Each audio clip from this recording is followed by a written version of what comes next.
তুমি তো নাম করতে বলছো, সময় কই? সময় তো তুমি কম, তাই না?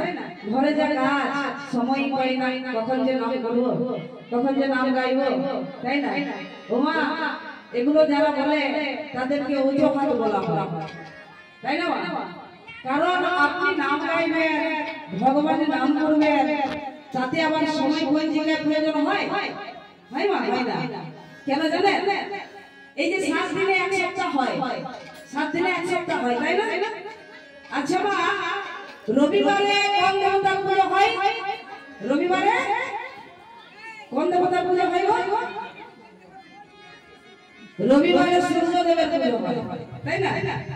আচ্ছা সোমবারে বাবা ভোলানাথের পুজো হয়, হয়তো বাবা? মঙ্গলবারে মঙ্গল চণ্ডী, বুধবারে বাবা ধর্মরাজ, বৃহস্পতিবারে মা লক্ষ্মী পুজো, শুক্রবারে সন্তোষী মাতার পুজো, আর শনিবারে শনিদেবের পুজো। আচ্ছা মা, এই যে সমস্ত দেব দেবীরা যদি পঞ্জিকাটাকে রিজার্ভ করে রাখে, 7 দিনে সমস্ত দেব দেবীরা যদি পঞ্জিকাটাকে রিজার্ভ করে রাখে, নামটি কোথায় আছে, কোথায় গাইবে, তাই না?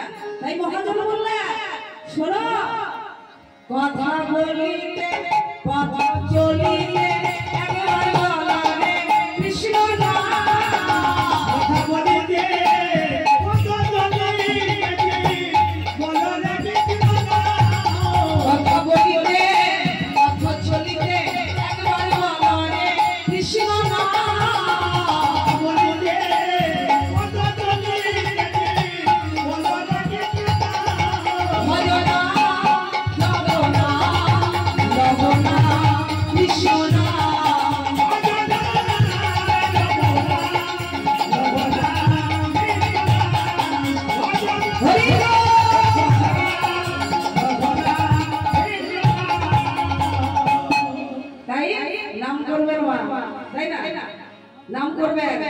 নামের গোনা শিরা ভাসে জলে, তাই না?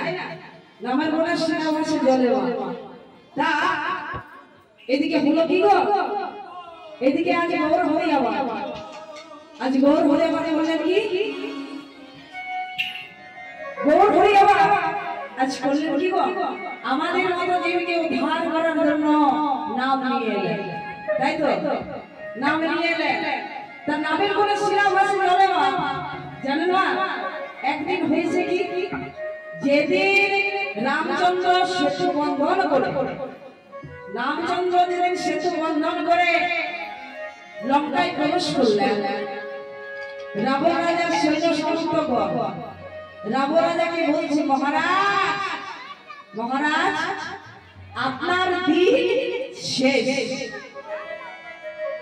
রাবণ রাজা বলছে, আমার দিন শেষ? কি হয়েছে, এমন কি হয়েছে যে আমার দিন শেষ হয়ে গেল? সৈন্য সমস্ত বলছে, মহারাজ আপনার দিন শেষ এই জন্য বললাম, রামচন্দ্র এসেছেন লঙ্কায়। বলছে রাম এসেছে লঙ্কায়, তাহলে আমার দিন শেষ হলো কি করে? রামের মধ্যে কি এমন কোয়ালিটি দেখলে যে আমার দিন শেষ হয়ে গেল? বলছে মহারাজ রামের তো ছেড়ে রাম নামে এমন গুণ যে শিলা ভাসে জলে, পাথরের মধ্যে রাম নাম লিখে দিচ্ছে, জলে দিচ্ছে, ভেসে যাচ্ছে, তাতে সেতু বন্ধন করে লঙ্কায় প্রবেশ করে গেছে। তাহলে কত গুণ দেখুন, তাহলে রামের কেমন গুণ হবে?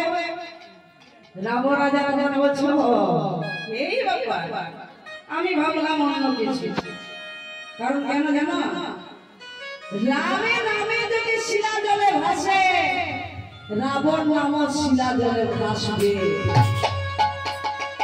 সৈন্য সামন্ত বড় বলছে, এত বড় বড় আলেকি? বলছে হ্যাঁ এত বড় কোয়ালিটি, রাম নামে যেমন শিলা জলে ভাসে, রাবণ নামও ভাসবে। বলছে চলো তাহলে এক্সপেরিমেন্ট হয়ে যাক। বলছে হ্যাঁ চলো। এবার চলে গেছে কোথায় বাবা? সাগরের ধারে। রাবণ রাজা কি বলেছে জানেন? একটা পাথরের মধ্যে রাবণ রাবণ লিখে দিয়েছে আর জলে ছেড়ে দিয়েছে। যেই না জলে ছেড়ে দিয়েছে বাবা, পাথরটি কিন্তু ভেসে গেছে, পাথরটি ভেসে গেছে। সৈন্য সামন্তগণ বলছে বাবা রাম যেমন রাবণ তেমন, দুইজনের সমান সমান, কেউ কম নয়। রাম নামে যেমন শিলা ধরে ভাসে, রাবণ নামও ভাসে। এইবার সবাই চলে গেছে নিজের নিজের বাড়ি বাড়ি, রাবণ রাজার বাড়ি চলে গেছে। এমন সময় রাবণ রাজার স্ত্রী মন্দোদরী রাত্রিবেলায় রাবণ রাজার চরণ সেবা করছে, পদ সেবা, চরণ সেবা করছে। আমার আপনারা চরণ সেবা করেন কি গো? করেন? হ্যাঁ কি না বলুন তো, করেন? ওমা মিথ্যা কথা বলবেন না, স্বামী ধরে বসে আছে, তাই তো? হরি বল হয়ে যাবে। এইবার মন্দোদরী চরণ সেবা করছে বাবা, চরণ সেবা করতে করতে বলছে, স্বামী গো আমি জানি স্বামী, তোমার মতো বীর, তোমার মতো যোদ্ধা, তোমার মতো ব্রাহ্মণ পুরোহিত আর কেউ নেই, কিন্তু আমার মনে বড় সংশয় স্বামী গো, আমি তোমার স্ত্রী ভুলেও আমি বলতে পারি স্বামী, রাম নামে শিলা জলে ভাসলে রাবণ নামে কোনোদিন শিলা জলে ভাসতে পারে না। স্বামী রাম নামে শিলা জলে ভাসলেও রাবণ নামে কোনোদিনও শিলা জলে ভাসতে পারে না। তো কি পরিকল্পনা করেছিলে একটু বলে দাও স্বামী, আমি তোমার অর্ধেক দিয়ে দিই। এই কথা শোনা মাত্র বাবা এত বড় রাম বিদেশে রাবণ, তার নয়ন থেকে জল গড়িয়ে আসছে।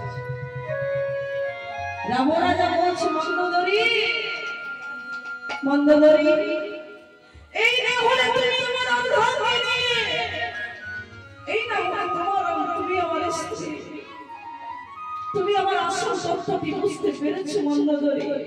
না না না না না জানো জানো বন্ধুগণে, যেদিন আমি সেটাকে নিয়ে এলাম লঙ্কায়, সেদিন তুমি আমাকে বলেছিলে স্বামী নিজের ঘরে একটা স্ত্রী থাকতে পরে বড় স্ত্রীকে নিয়ে এসেছো।